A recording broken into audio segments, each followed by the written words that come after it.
नासिन वाक़िया कंदासी जंपीर में चंडीहन का मुसलसल कोहिस्तानी जाबलू इलाइक़न में पवंदड़ ज़ोरदार बरसातन सबब जाबलू नई वयायूं आहिनि। टटे जामशोरी ज़िले जे जाबलू इलाइक़न में बरसात सबब नई बारड़, नई लोयास ऐं नई हरवेलो समेत नंढा वॾा ढोरा भेकरा करे वई आहे।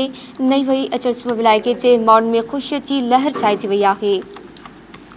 जंपीर में चंडीहन का मुसलसल कोहिस्तानी जाबलू इलाइक़न में पवंदड़ ज़ोरदार बरसातन सबब जाबलू नयूं वयायूं आहिनि। टटे जामशोरी ज़िले जे जाबलू इलाइक़न में बरसातन सबब नयूं वयायूं आहिनि। नयूं वई अचण सबब इलाइक़े जे माण्हुनि में ख़ुशीअ जी लहर छाइजी वई आहे।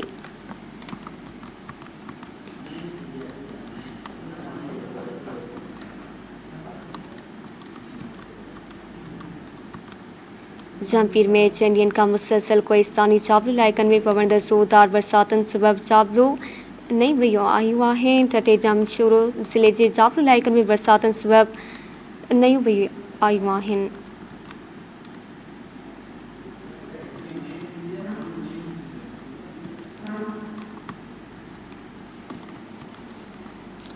खबर अवां से शेयर कई पिया। जंपीर में चंडीहन का मुसलसल कोहिस्तानी जाबलू इलाइक़न में पवंदड़ ज़ोरदार बरसातन सबब जाबलू नयूं वयायूं आहिनि। अवां के आगाह कई पिया।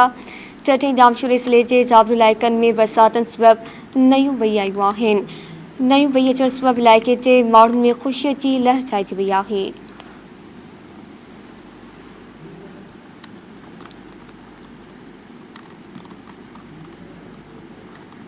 टटे जामशोरी ज़िले जे जाबलू इलाइक़न में बरसातन सबब नयूं वयायूं आहिनि। नयूं वई अचण सबब इलाइक़े जे माण्हुनि में ख़ुशीअ जी लहर छाइजी वई आहे।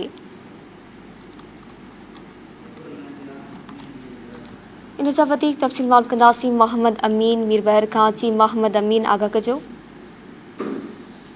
जी बिल्कुल हिन वक़्तु जेको सो कोस्तान में चङनि ॾींहंनि खां मुसलसल पवंदड़ बरसातुनि जे करे समूरियूं नयूं ऐं नंढा वॾा ढोरा जेके आहिनि उहे वही आया आहिनि, जंहिंजे करे तमामु हिकिड़ो माण्हुनि में सुराही जेको सो छाइजी वई आहे। ॾुकार वारी सूरत हाल रही आहे अक्सर ठटे ऐं जामशोरी ज़िले जी कोस्तानी पट्टी में, पर टिनि चङनि ॾींहंनि खां पवंदड़ मुसलसल बरसाति जे करे तमामु ज़्यादा जेको सो पाणी अची चुको आहे। नयूं ढोरा जंहिंमें नए लोयाच, नए हरूलो ऐं नंढा वॾा ढोरा सभु वही आया आहिनि, जेके किंजर ढंढ में छोड़ कनि था।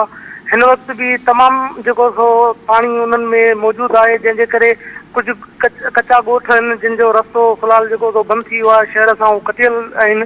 पर पोइ बि उन्हनि माण्हुनि जे मुंहं ते ख़ुशी जी लहर आहे त बरसाति पवण जे करे ॾुकारी सूरत हाल जेका आहे उहा ख़तमु थी वई आहे। महिरबानी मोहम्मद अमीन तफ़सीलनि जे लाइ।